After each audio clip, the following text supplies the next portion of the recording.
Solusi Abah Davi Pengamat menampilkan pengamat Muhammad Davi Amalda.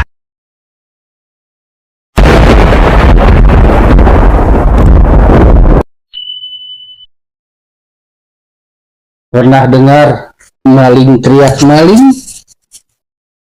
Ini adalah bahasa orang tua zaman dulu yang sangat familiar atau akrab di telinga kita. Dalam setiap kasus kejahatan, itu biasanya hal ini terjadi, dan itu biasanya juga menunjukkan sesuatu hal, apakah itu langsung pelakunya ataukah yang terkait dengan pelakunya serta mastermind-nya. Ini ada lagunya juga, cuma sayangnya nggak bisa di setel di video ini. Maling teriak maling. Simpel kan kasus ini? Ada juga di komentar Abah lebih tahu daripada yang berwenang. Yang bertanya ini entah bagaimana dia tidak paham juga dengan apa yang dia lontarkan. Apa yang dimaksud berwenang? Siapa itu yang berwenang? Apakah dia itu benda mati atau benda hidup? Apakah dia berbentuk manusia atau bukan manusia? Itu saja yang simpel Abah bahasakan.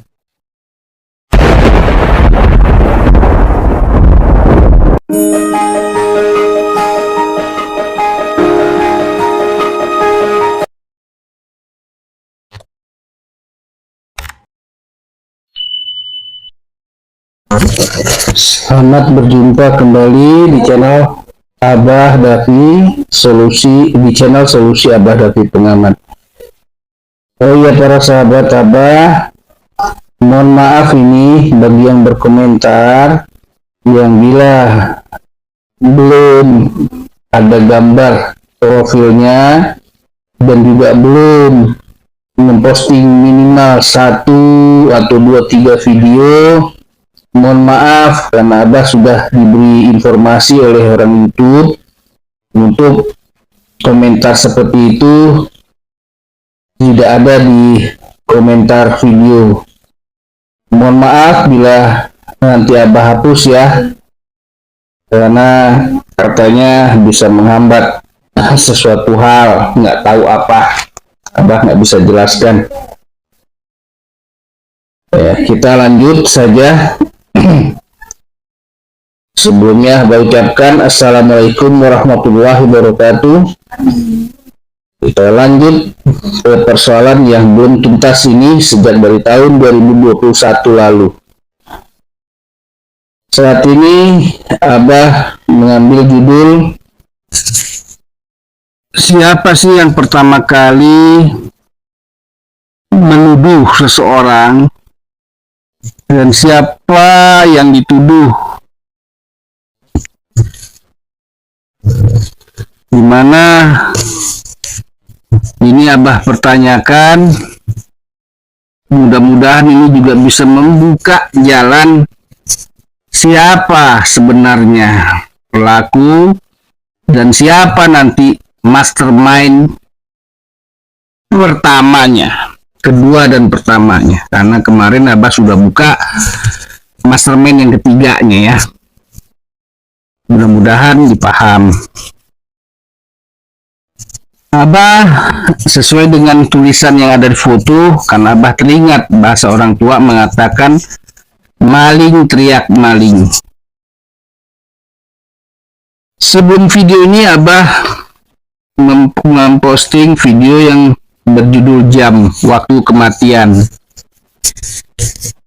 Nah di sini pun Abah teringat juga dengan jam waktu ketika di pagi hari ada seseorang yang langsung bisa, boleh dikata menuduh, bukan framing, bahwa orang ini adalah pelakunya. Ini bisa menjadi pelajaran, bisa untuk didalami. Apakah ini dia sebagai seorang dalang atau bukan? walaupun belum terlihat yang namanya sanctification-nya. Tapi seperti yang Abah ulang lagi di video ini, dan itu sudah ada di beberapa video Abah lalu, sanctification ini berdasarkan forensik, lalu juga berdasarkan DNA yang tertinggal, sidik jari atau segala hal, itu bisa didalami. Harapan hal ini menjadi pembuka jalan, dan ini menjadi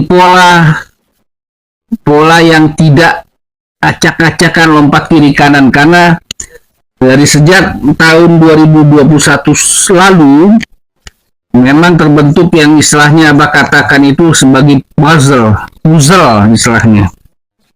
Dan ini mungkin bagian dari puzzle itu untuk menyempurnakan objek gambar siapa pelaku dan dalang-dalangnya ketika didalami.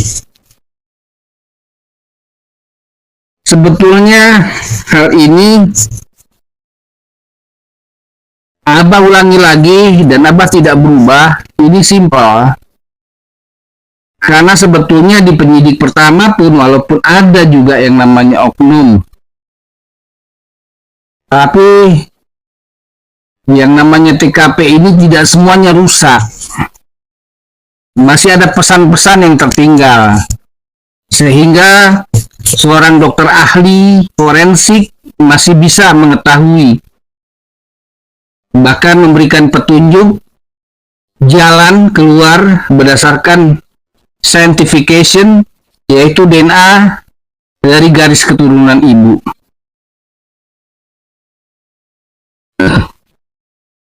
Abah sebetulnya nggak tidak mau lebih dalam lagi, karena kenapa? Karena Abah yakin penyidik yang pertama dan penyidik yang kedua inilah bukan orang-orang sembarangan sebetulnya. Dan pasti juga melihat puzzle ini, disebut tanda ini. Cuma yang selalu Abah sayangkan dari video awal Abah dulu sampai sekarang, keterbukaan informasi publiknya. Karena mungkin dianggap ini akan menghambat yang namanya menemukan pelakunya sampai dalangnya. Kalau yang sudah diketahui oleh masyarakat, istilahnya bukan lagi bisa menghambat gitu. Makanya ada informasi yang bisa dibuka dan yang tidak. Tapi istilahnya Abah sudah katakan juga di video lalu, ini sudah termasuk kasus yang sudah diketahui banyak orang, bahkan juga internasional. Dan cara-cara seperti di Sambo, Abah sarankan kembali adalah seharusnya diikuti. Dan saran itu sudah Abah sampaikan di beberapa video lalu dan video yang terbaru kemarin, yaitu ketika memang ditemukan ada oknum, seharusnya adalah sidang dulu, sidang kode etiknya bersamaan dengan pendalamannya. Karena itu juga yang dilakukan oleh timnya Pak Kapolri ketika membongkar kasus Sambo kemarin. Karena alat-alat Polri itu juga sudah sangat cukup, sudah canggih-canggih. Sehingga kasus ini bukanlah kasus yang rumit. Karena bagaimanapun juga seorang Sambo itu dengan pangkat tingginya, jelas dia sangat paham dengan keilmuan. Nah, sedangkan di kasusnya Subang ini, orang tersebut tidaklah memahami dunia kepolisian, walaupun pernah belajar ilmu kepolisian. Bahkan yang sangat aneh sekarang ini, tiba-tiba dimunculkan bahwa salah satu saksi ini yang termasuk orang terdekatnya jenius di atas rata-rata. Kalau berdasarkan hukum itu tidak ada pengaruhnya. Dan diharapkan juga para penyidik tidak terpengaruh, kalah mental. Karena kenapa? Seorang penyidik itu sudah dilatih untuk membuka hal yang terumit sekalipun, untuk menyusun puzzle-puzzle suatu peristiwa. dalam tindak kejahatan. Dan juga kalau Abah nilai seperti juga bahasa-bahasa Abah yang lalu, orang ini juga tidak sehebat daripada Sambo. Karena kenapa? Sudah mampu Abah baca dari awal. Tapi penyebabnya adalah oknum. Sehingga TKP ini rusak. Harapan mereka ini kan awalnya adalah ketika TKP rusak, tidak ditemukan DNA. Tapi Tuhan sudah memberikan petunjuk itu diikutin. Dulu dibantah ketika K9 menggonggong yang namanya Ramdhani. Tidak ditindaklanjuti oleh penyidik. Tapi ternyata saat ini Ramdhani menyerahkan diri. Berarti sudah jelas dong. Nah, siapa lagi di waktu awal-awal itu terindikasi? Itu yang didalami. Terutama kita nih sepertinya sudah sepakat semua, karena para penyidik sekarang pun sudah mengakui ada kejanggalan di dalam penggunaan dana yayasan, pengolahan dana yayasan, dan dikatakan juga adalah karena harta. Tapi yang perlu dipahami ini agak-agak ketawa sedikit ya, entah apa ini. Masa harta 30 juta bisa membunuh orang? Loh. Ini yang diperbutkan ini bukan harta 30 juta, miliaran, hasil miliaran, dan terbukti kalau dari yayasan dan sekolah itu dana bos itu berapa banyak.